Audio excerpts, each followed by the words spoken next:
This afternoon on JoyNews, rescuers in Karachi West Municipality of Two region recover body of a man believed to have drowned when a canoe he was traveling capsized on the Volta Lake following strong winds. And also, Ghana Water Company issues flood warnings for communities around Weja, Oblogo, Tetegu, and Bawe as it prepares to spill the dam this weekend. And also in this bulletin, global human rights body Amnesty International expresses concern about Ghana's deteriorating human rights record as its latest report shows there were several violations of the right to freedom of expression and police use of excessive force, among others. We have this and more here on the JoyNews channel. Enjoy time with me, Razak Musbah. Do stay.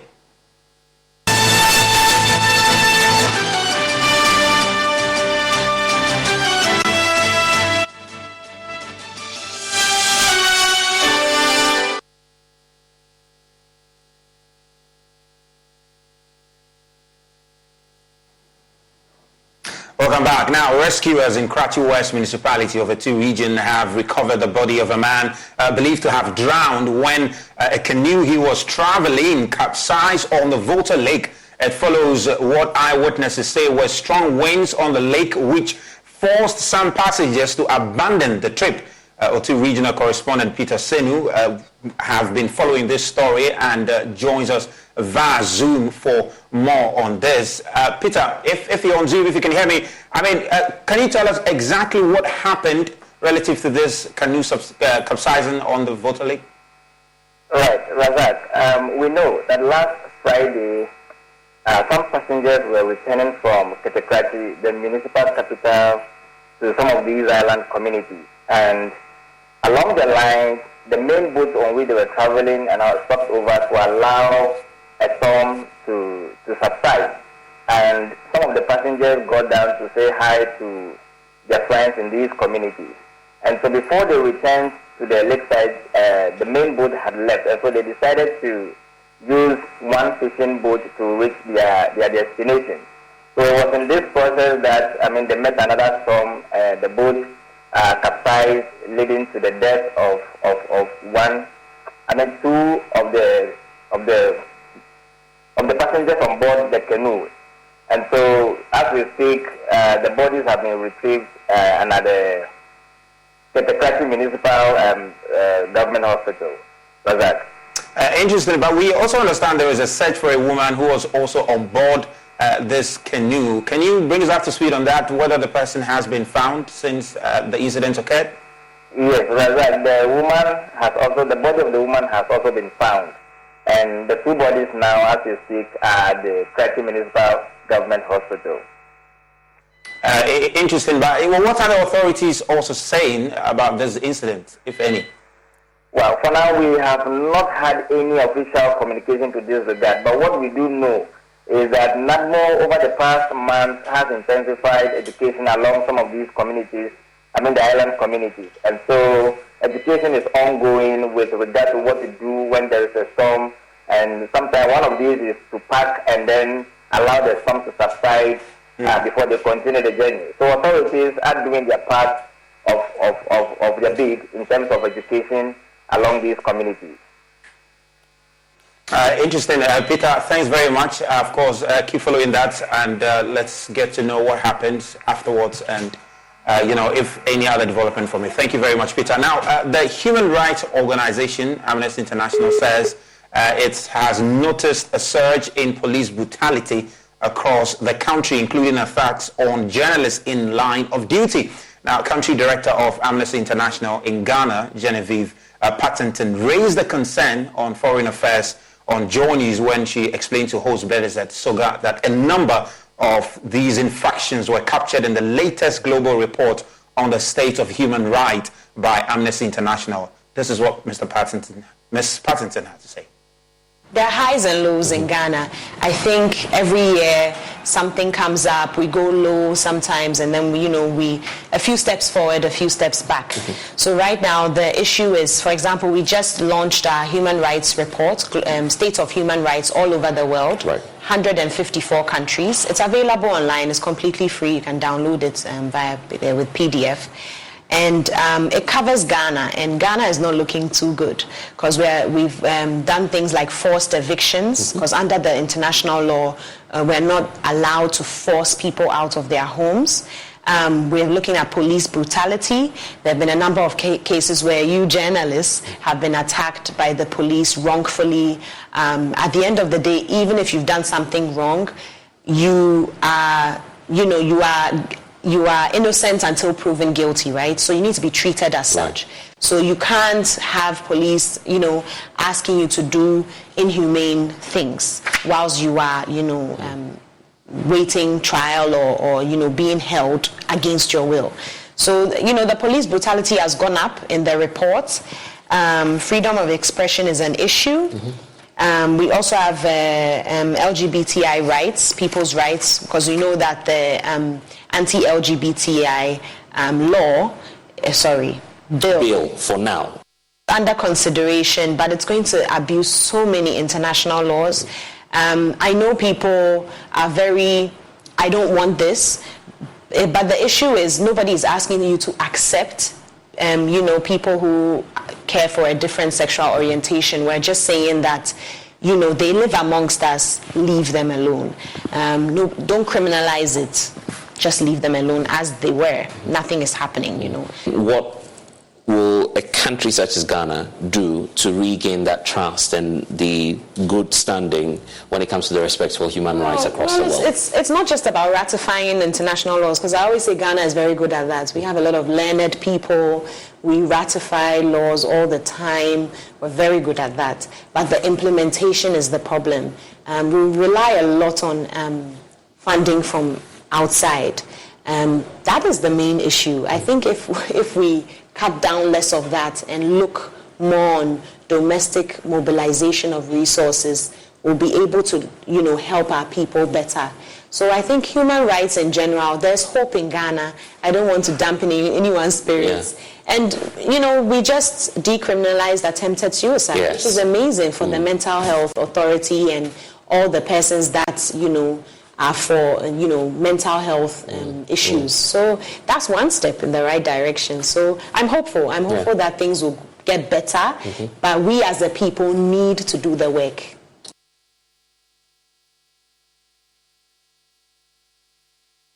Now, the public service is a call to duty, not an avenue for corruption. That's their caution from Public Service Commission to all public sector workers. State agencies have been saddled with corrupt practices over the years, with the Auditor General's report indicating a 36% rise in financial irregularities. However, Commissioner of the Public Services Commission, Dr. Nana Ajiman Frimpong, says prospective employees in the public sector must dedicate themselves to a good cause that serves the interest of all. He was speaking on the sidelines of a seminar on developing the next generation of public sector workers, managers, organized by the Public Administration Student of GIMPA. The Public Administration Students Association, as part of its Union Week celebration, organized a seminar for its members who have largely been identified as the next generation of public sector workers. Under the auspices of the School of Public Service and Governance at the Ghana Institute of Management and Public Administration, the student group brought together experts and public sector practitioners to impart the next generation of students. Gilbert Atipo is president of the Public Administration Students Association at GIMPA. I must say that the topic of the program was carefully selected because we realize that the public sector lacks a lot of efficiency. So we came up with this topic to see how we can reshape the next generation of public sector managers. And so you hear the lecturer, Dr. Achima, who is the man who does recruitment for governments, talking about the requisite skills that one needs to have as a public sector manager. Touching on the essence of public service, Commissioner of the Public Services Commission, Dr. Nana Ajiman Frimpong, who also spent some time with the students, tells Joy News that prospective employees in the public sector must dedicate themselves to a good cause that serves the interest of all, devoid of corrupt practices. Above all, be honest and be a man or a woman of what? Integrity. When you put all these variables, when you put them together, then as a public sector manager, you can be very efficient.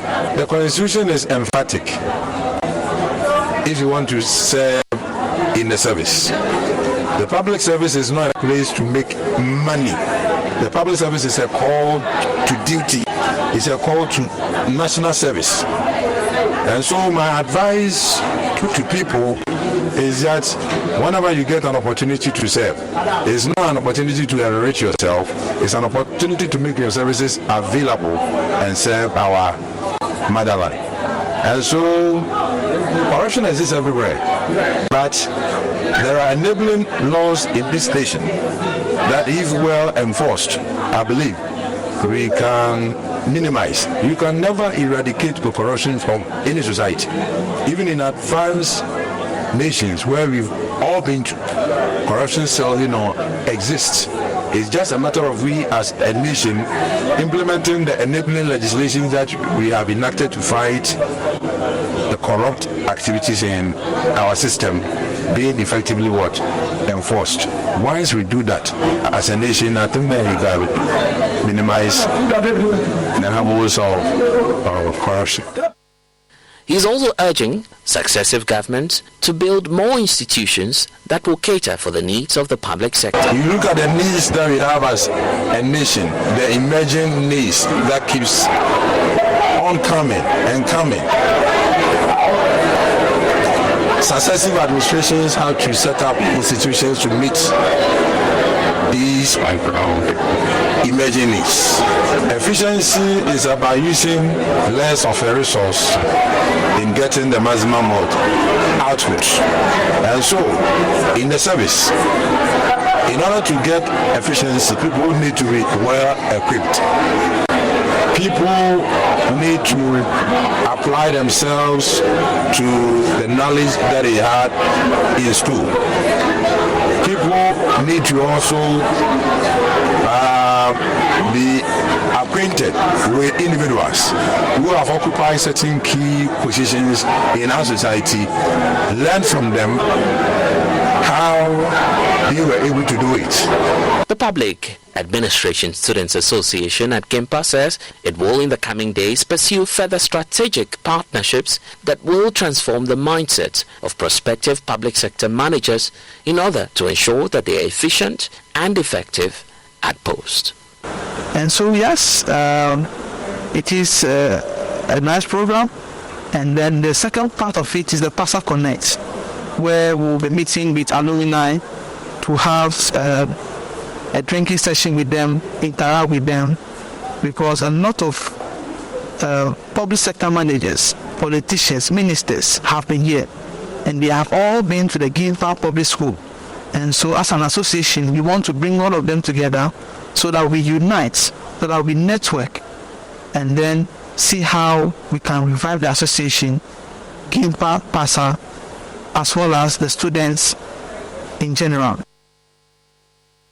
Now, the Ghana Water Company has says it may soon begin the spillage of excess water from the Wager Dam. This announcement is to forewarn citizens living downstream of the Wager Dam to begin evacuating the vicinity to avert any disaster when the spillage begins. According to the company, the level of the dam as of Friday, 28th of April, is 46 feet, just one below the maximum safe operating level of 47 feet. In a statement, the company said it will not hesitate to open the spill gate should the level go above 46.5 feet, so as not to compromise the integrity of the dam and to avert any disaster. Communities expected to be affected include Wager, Oglogo, Tetegu, and Bawe. Now, communications manager at Ghana Water Company, Stanley Mate, joins me via Zoom for more on this very development. Mr. Mate, more rains are expected soon. So when will the spillage really start? Thank you very, very much. We're expecting the spillage to begin maybe around Sunday afternoon, Sunday evening. But unfortunately, the dam levels rose up beyond our expectation yesterday, so we had to start spilling. So yesterday in the evening, we started minimal spillage with one gate, and we are still monitoring the inflows so that we will increase it if the need arises. We have started minimal spillage because we want everybody to evacuate the area before we open the entire number of gates that we have. So it's essential that people, after hearing the announcement and the sensitization and everything that we've done within the communities, they will evacuate the area to forestall any eventuality. So I understand you started the minimum spillage. So you started. So when are you going to do the actual spillage itself? Is it today, or which Sunday are you referring to? I'm monitoring the inflows into the dam. So the more inflows we get, the more gates we open. But this one actually serves as a caution to everybody who lives in that area. We have sensitized people living downstream to evacuate the area, and also to ensure by putting pressure on the the municipal assembly to demolish structures that impede the flow of the water into the sea. We also have cautioned the municipal assembly to dredge the estuary where the Densu River enters the sea, so that there will be easy flow into the sea. All precautionary measures have been taken, and I expect that things will work out if everybody should perform its role or should take up its responsibilities effectively. We have informed the chiefs and assemblymen and everybody who matter in the area about what is about to happen. And even apart from that, we also expect that, knowing that we are in the rainy season, there's a high opportunity or high chance for the spill gates to be open. So we expect people who have experienced such disaster before to be more cautious and to move or evacuate the area to avert any disaster. You mentioned you've been engaging the people in the area. I mean, how have they been receiving this news of the spillage that's about to happen, which has even already started? The people living downstream have been, or let's say most of the people living downstream have been recalcitrant when it comes to evacuating that area. We have warned them several times over and over again. Every year we have to do the same thing. And they'll tell you they'll move, and then they don't move until the unexpected happens. Yesterday, we were not expecting anything better than that, and that was what we were met with yesterday. There are some media houses who also went into the area to interview them, and they also had the same resistance from the people. So there's nothing much we can do. The course of the river is a natural course created by God for the Densu River. So everybody living in that area came after or was. If you're looking to move out of your parents' place, you could really cut expenses by bundling your car and renter's insurance with Progressive, which is good because your little brother has gotten really territorial. You're blood related. You'd think it would be fine to share food in the fridge. I mean, who writes their name on every individually wrapped slice of cheese, Tyler? Still, you've got to admire the commitment. So bundle your renter's and car insurance with Progressive and use the savings to help you move out and have all the cheese you want. Progressive Casualty Insurance Company. Coverage provided and serviced by affiliates and third-party insurers. Everybody living there started living there in recent times, and so anybody living there may have experienced some of these disasters over and over, and they still are recalcitrant to move. For us as Ghana Water Company Limited, there's nothing much we can do than to inform the powers that be, including the NADMO and the National Security, the Municipal Assembly, to do what is expected of them, so that at least we will avert any disaster. If they are unable to do anything, and the people also living there refuse to evacuate, there's nothing much that can be done. We only pray that there wouldn't be any lives lost. I mean, by engaging NADMO and the other security agencies, you are calling on them to forcefully evacuate the people. Is that what you're hoping they do for you to be able to avert any, disaster? Exactly so. And I must tell you that beyond the dam isn't the responsibility of the Ghana Water Company Limited. We only get involved because we feel there are human lives involved. And so we want to add some human face to the whole thing. And that is why we spend money in sensitizing them and doing what we have to do so that we will avert any calamity. But if the people there are recalcitrant and are refusing to move, there's nothing much that we can do. The rest should be that the duty or the responsibility of the Municipal Assembly, the NADBO, National Security, and then the powers that be. Mr. Marty, thank you very much for your time. That's Mr. Marty, the Communications Officer of Ghana Water Company, speaking to us on the spillage of the Wager Dam there. But away from that, the Electricity Company of Ghana has identified 28 institutions involved in power theft in the Ashanti region.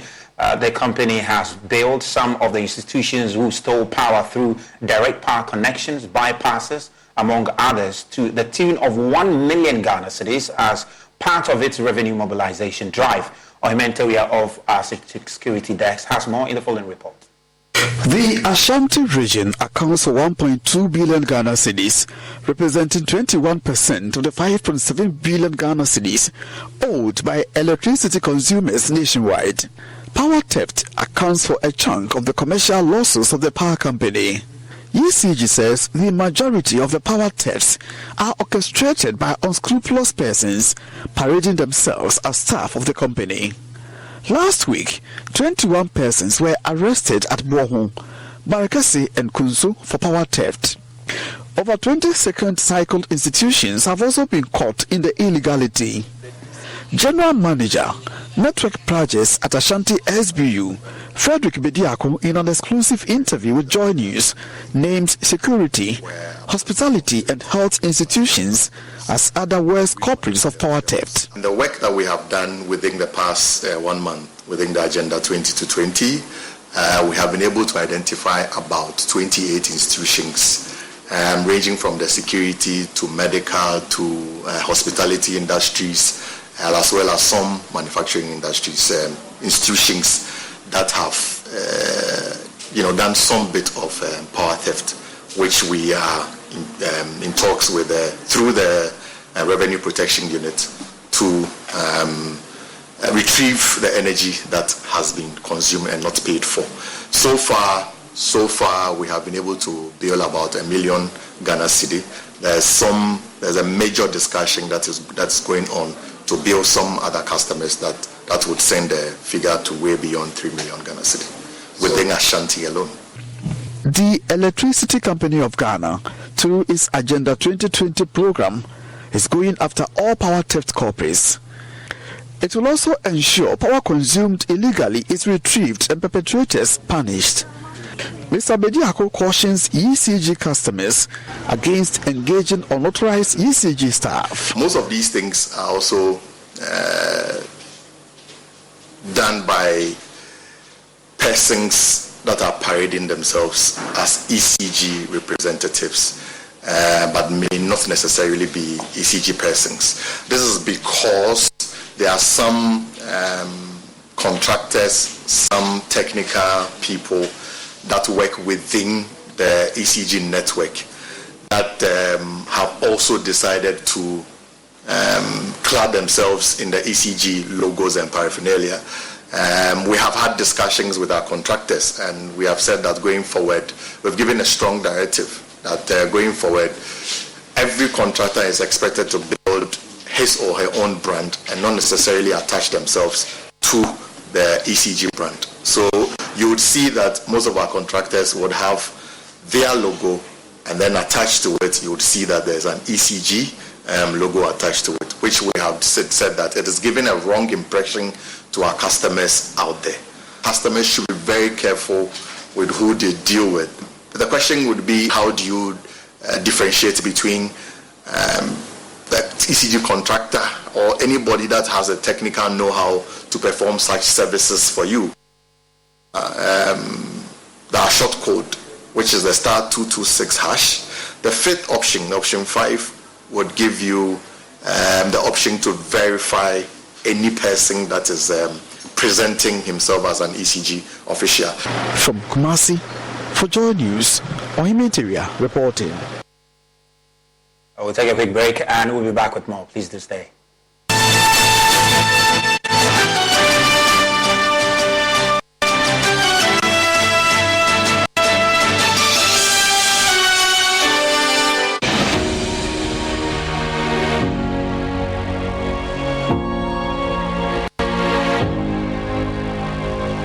Hi there, my name is Evans Mensah. I would like to tell you about the Joy News Impact Makers Awards and why you should be excited about it. Because you see, there are people who dedicate themselves to a cause they care deeply about.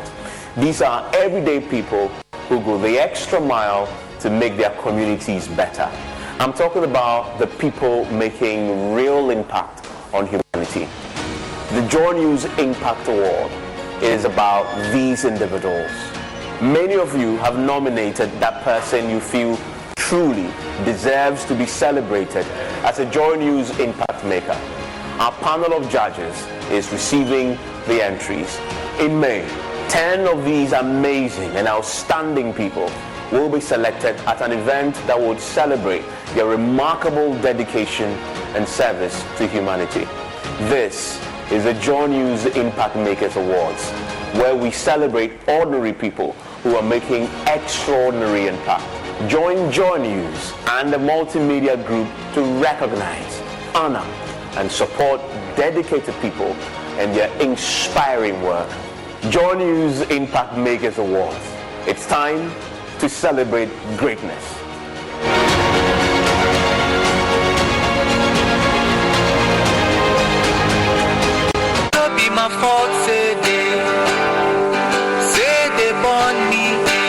Ali me bakasala kan ma pa uniform baka hunga nkakata utaya do to kwa mo ko tsani na ali to like bi ko go uta gbata say they raise me the way they just put, I was very good. When you go to an area and they tell you that kids are lying on the floor and studying, you ought to go and see it for yourself.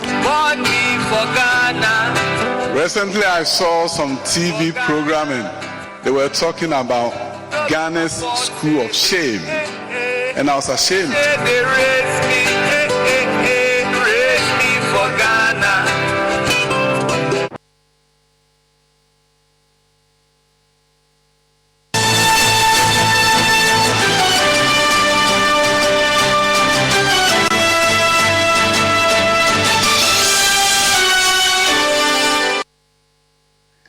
Welcome back. Now, the Amasaman District Magistrate Court has issued a bench warrant for the arrest of 35-year-old Francis Annan for allegedly visiting the homes of beneficiaries of the government affordable household toilet project and charging them fees for maintenance. Now, the project coordinator of the Greater Accra Metropolitan Area Sanitation and Water Project under the Ministry of Sanitation, Engineer George Siedu, says his outfit will ensure the suspect and other fraudsters who are parading as officials of the project are punished. There is more in the following report. Used to be a major problem. The Gama Sanitation and Water Project has made progress in addressing the challenge through the construction of more than 40,000 affordable toilets for homes in the city. However, some unscrupulous persons in recent times have started visiting homes under the guise of fixing non-existent problems with the biodigester toilets. One of them was recently arrested by the Gan West Municipal Assembly. The suspect, Francis Annan, was expected in court this week but failed to be present, forcing the court to issue a bench warrant for his arrest. Emmanuel Opoku resides at Amasaman.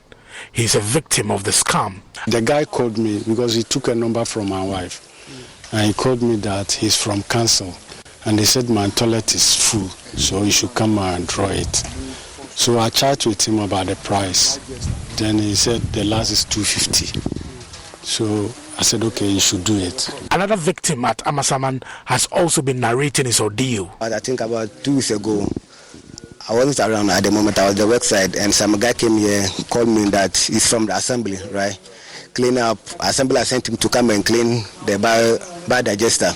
I said, okay, well, already I've been waiting for this kind of opportunity. So I asked him, how much does it cost? He says 300. So later I send Momo 1.5 to come and do it. Environmental Health Officer at the Gan West Municipal Assembly, Catherine Ashigbe, says the assembly has received about 15 complaints. They were looking for means to get hold of those people. And so last 2 weeks, when another beneficiary came complaining that he wasn't at home when a gentleman by name Francis Annan came around, that we have sent him to come and service his digester. So unknown to him, he allowed him to service the digester.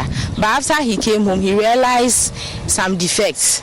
He opened and realized that there are certain materials that should be in the digester. They weren't in it. It caused his arrest. Coordinator for the Gama Sanitation and Water Project, Engineer George Isiedu, says the culprits will be made to face the full rigors of the law.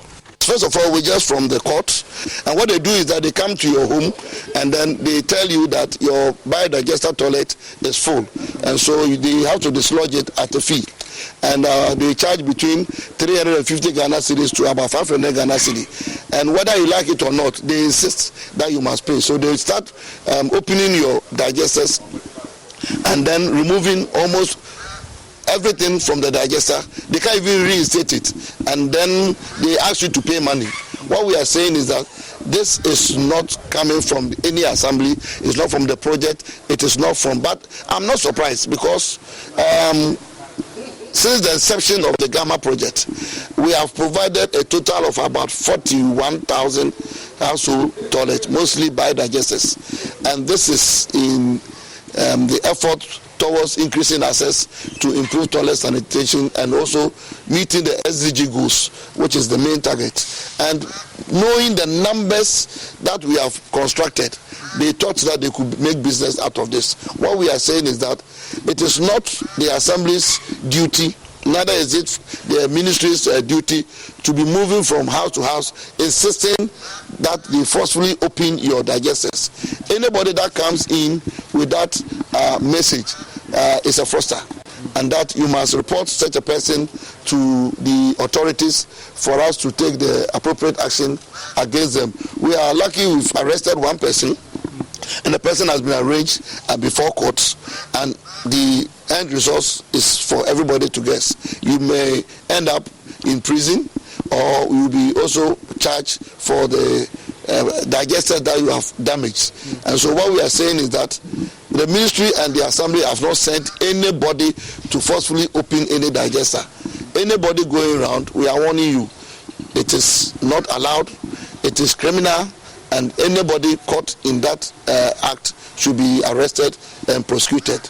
We have arrested one person, and the court has issued a bench warrant to arrest him. When we arranged before court, he failed to appear today. And so we are going to go for him, and we take the appropriate actions as will be allowed by the law. Otherwise, if the law places its hands on them, we will take the appropriate action, and the consequences can be far-reaching. Mosquito is thought to be responsible for an increase in malaria incidents in Djibouti at a time when the country was scheduled to be declared malaria-free. Now, they may be found in relatively small numbers, but are known to be efficient transmitters of malaria. In the last of our series on Anopheles stephensi, JoyNews medical correspondent Dr. Netta Parsam looks at what the mosquito is efficient in transmitting malaria parasites. Welcome to What If, the show where I, Jake from State Farm, answer your insurance what ifs. We've got a call from Millie. What's up? Hi, Jake. What if, hypothetically, a moose gets mad at my car and rams into my windshield? Hypothetically. Oh, just file a claim on the app. At State Farm, we're there for your what ifs. Great, but what if the moose eats my phone? Hypothetically. Like a good neighbor, State Farm is there. Call or go to statefarm.com for a quote today. Hi there. So far in this series, we've learned that the peak biting times of the Anopheles stephensi mosquito is between 6 to 9.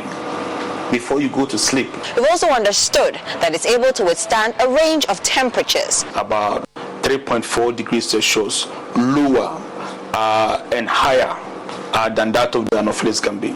Additionally, we've learned that it's gaining resistance against many insecticides. It has 29 insecticide-resistant genes. The Anopheles stephensi mosquito has been found to be effective transmitters of the Plasmodium parasite, even though they may be found in small numbers. There has been studies, specific experiments, where Anopheles gambiae has been compared to Anopheles stephensi, where they were all given the same blood meal containing the same amount of parasites, estimated parasites.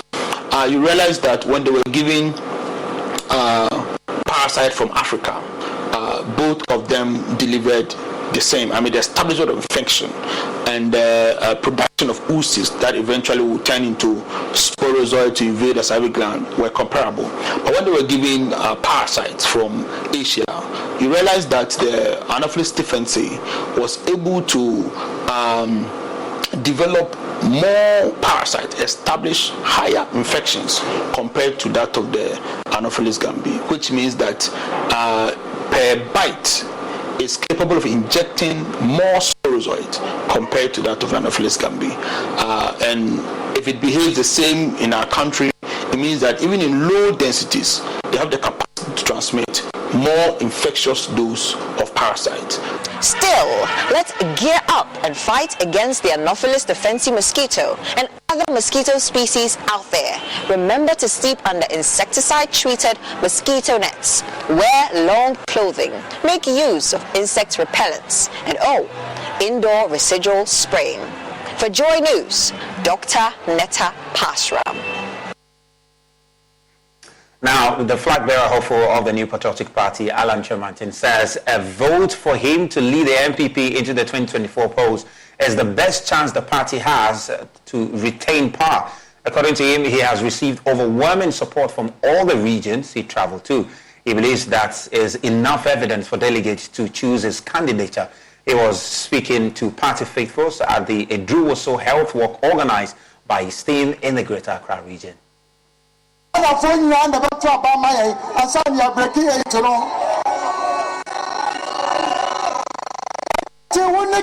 When the delegates no casano, now only Ghana for so casa. I Ghana for the Bemia breaking 8 no.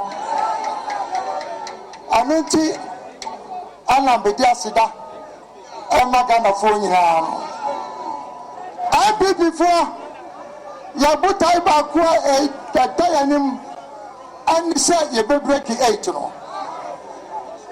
Nasa breaking 8 now, said the we must go beyond our party and canvass support from the whole of our country. Anoti, Sister Rick and Samachi, much in Yano. Their meeting is said, Ashanti region for say, IPP delegates, Samudi Ala the Bar, Yabataba Mamo. For region for say, some of the IPP Modi Alamba, Yabatu Abama. Are you ready? Samuel, I dislike. Officer, I am in point. I have to Swaba. At this year, our party move, Baby Asubejina. No, Madame Madiagana for can say. I can only laugh at a mom. Now, so somebody Alambadia.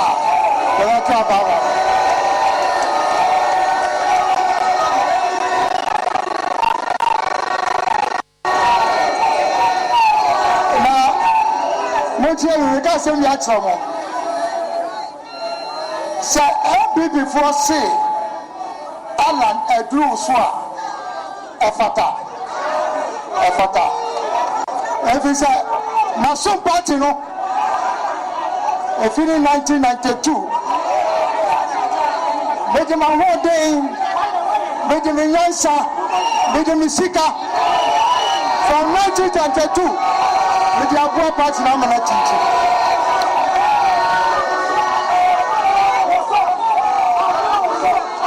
I know Chisoso, Montiemi.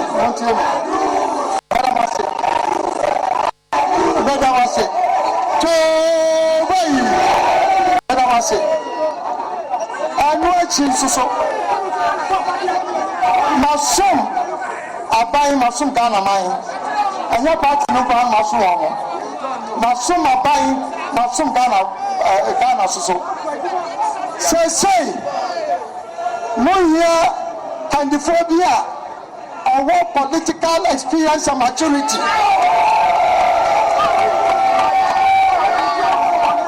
say the Ghana for here any obia obet waka Ghana boom.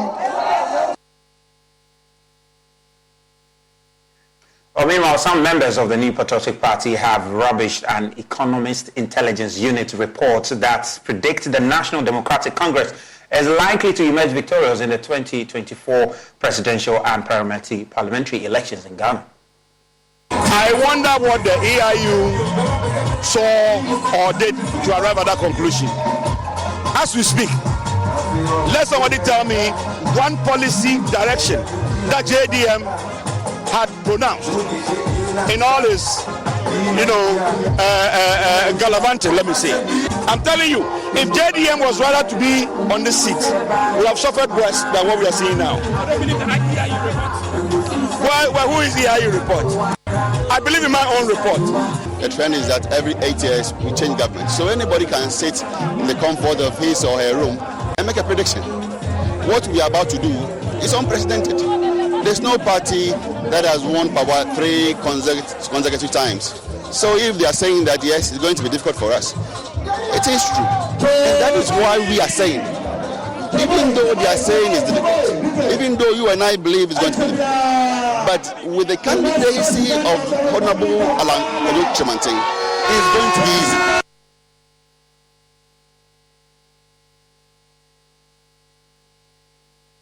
We'll take a quick break. We'll be back with more. Please do stay.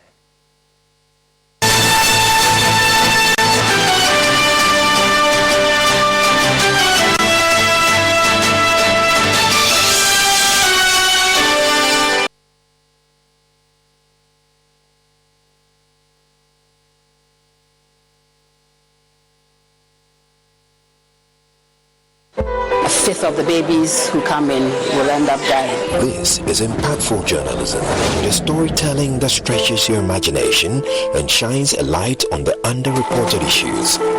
Normally, if you talk, that is change people. Let them see it. This is impactful journalism. It is fearless, independent journalism that reshapes thoughts and crushes stereotypes. But I had no more strength in me again. The person must be made to know that what you have done, yes, it would have deserved murder. This is impactful journalism. It provides context and meaning to the different perspectives. Children are born with sin, and therefore if you don't baptize them and they die as children, then they will go to hell. This is funny. This is impactful journalism. It provides context and meaning to the different perspectives. This is JoyNews Hotline Documentaries, compelling stories changing the status quo. Be my fault, say they born me. Ali mbakasalakan, ma uniform bakafunga. Nkakata, utaya do to kwa moko tsani na ali tla bi ko go. Utagba. Say they raise me. When you go to an area and they tell you that kids are lying on the floor and studying, you ought to go and see it for yourself. Recently, I saw some TV programming. They were talking about Ghana's School of Shame, and I was ashamed. They raise me for Ghana.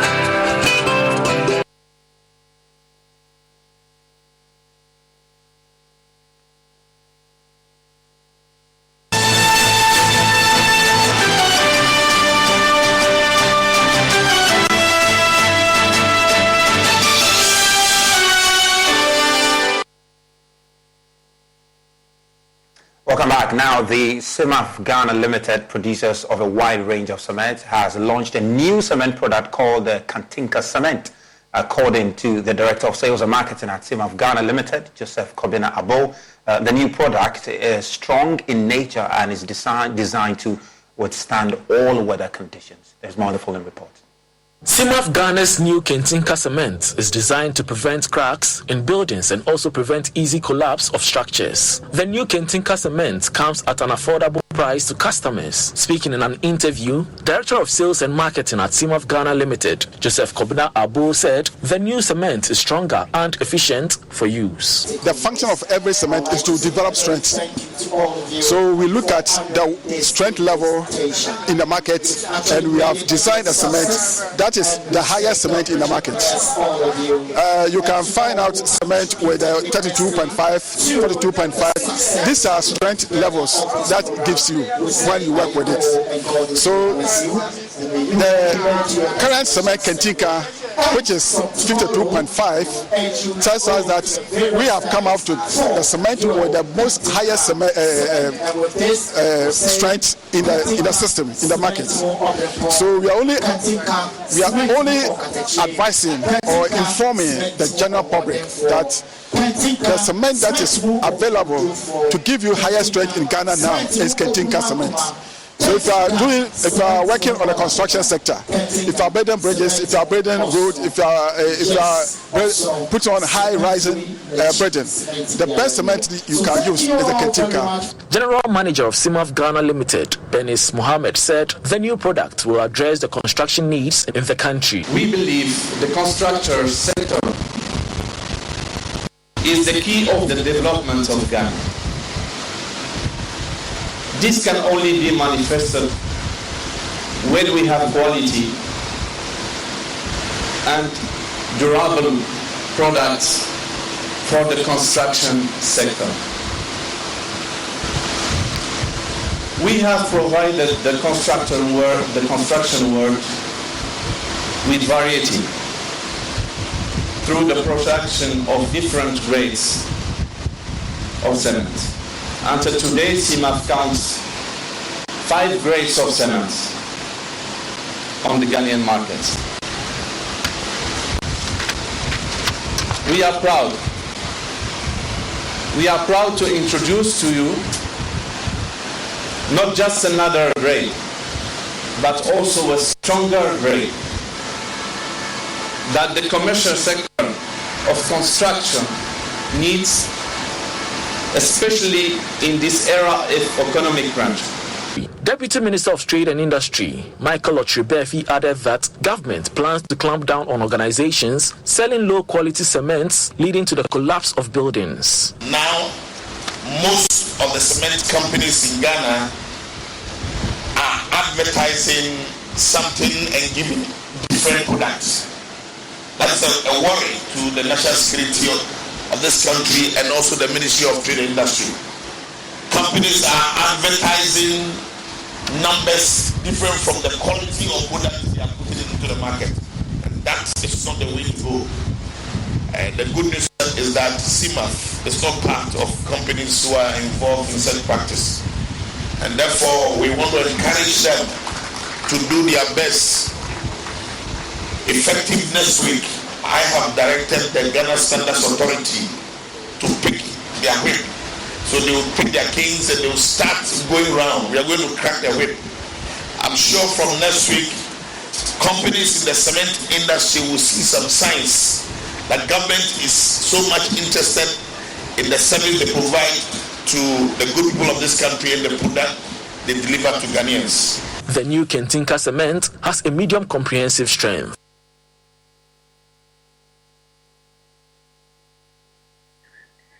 Well, that's all for business. We'll take a quick break and we'll be back with sports.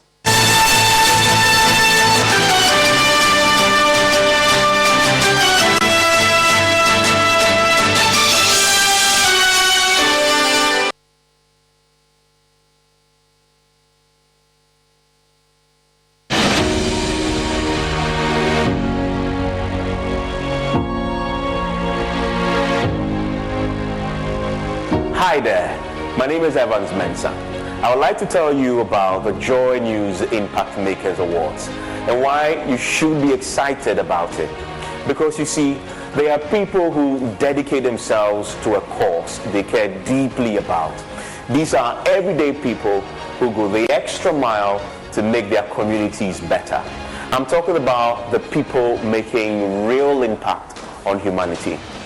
The Joy News Impact Award is about these individuals. Many of you have nominated that person you feel truly deserves to be celebrated as a Joy News Impact Maker. Our panel of judges is receiving the entries. In May, 10 of these amazing and outstanding people will be selected at an event that would celebrate their remarkable dedication and service to humanity. This is the Joy News Impact Makers Awards, where we celebrate ordinary people who are making extraordinary impact. Join Joy News and the Multimedia Group to recognize, honor, and support dedicated people and their inspiring work. Joy News Impact Makers Awards. It's time to celebrate greatness.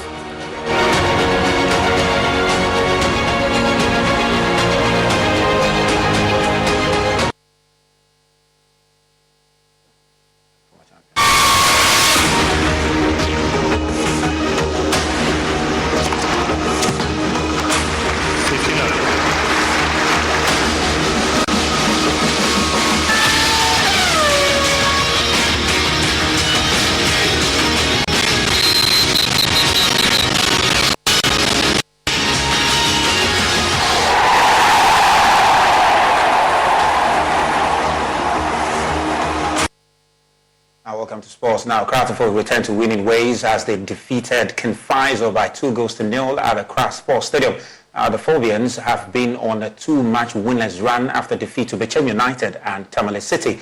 2 late goals from in the 89th minute from Salif Ibrahim and Linda Mtange ensured that the Phobians cruised to victory. Benjamin Kwesi Sedu, Salif Ibrahim, you return to Linda Mtange, who gets back to Esso. Esso being challenged by Bature. He locates Adesoa onto the right where Befi is found. Now Befi sends a cross. Right place, right time. Good defending. Salif Ibrahim to take it. He bends one in. Amankwa arrives and heads it down. Here is York. His effort is blocked by Abdul Latif. That's the free kick from Salif Ibrahim. Caleb Amankwa heads it down for Benjamin York. York shoots. Abdul Latif goes down. He hit the hand. Was it a penalty?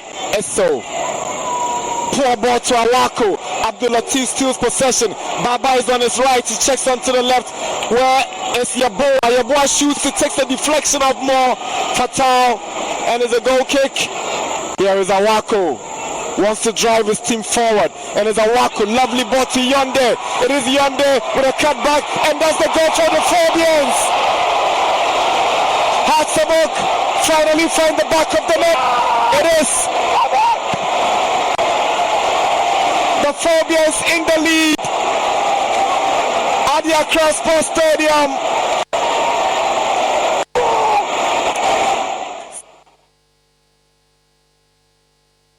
Captain, he is the man of the moment. Good cutback from Yonde. There was a handball by referee. And Salif Ibrahim arrived at the right place at the right time to tap in. Hatzabok up by 1-0 just on the stroke of full time. 6 additional minutes. And here comes the Phobians. Yonde finds Benjamin York. Can he score the second? And York has blasted wide. Here is York. Puts one through for Kosa. Here comes Kosa. He cuts back for Yonde.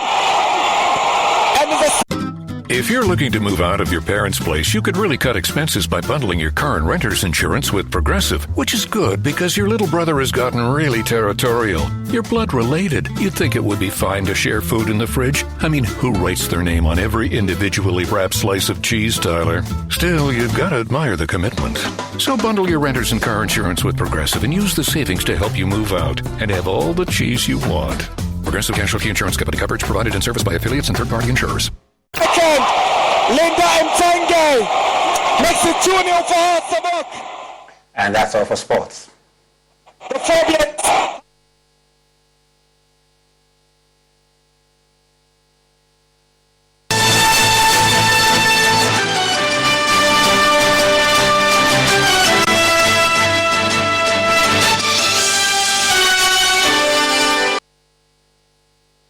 Well, that's all we have for you for the bulletin to this afternoon. There's more on myjoyonline.com/sports, entertainment, and more over there. My name is Razak Musbao, and do enjoy the rest of our show. Up next is The Law with Samson Ladiayen.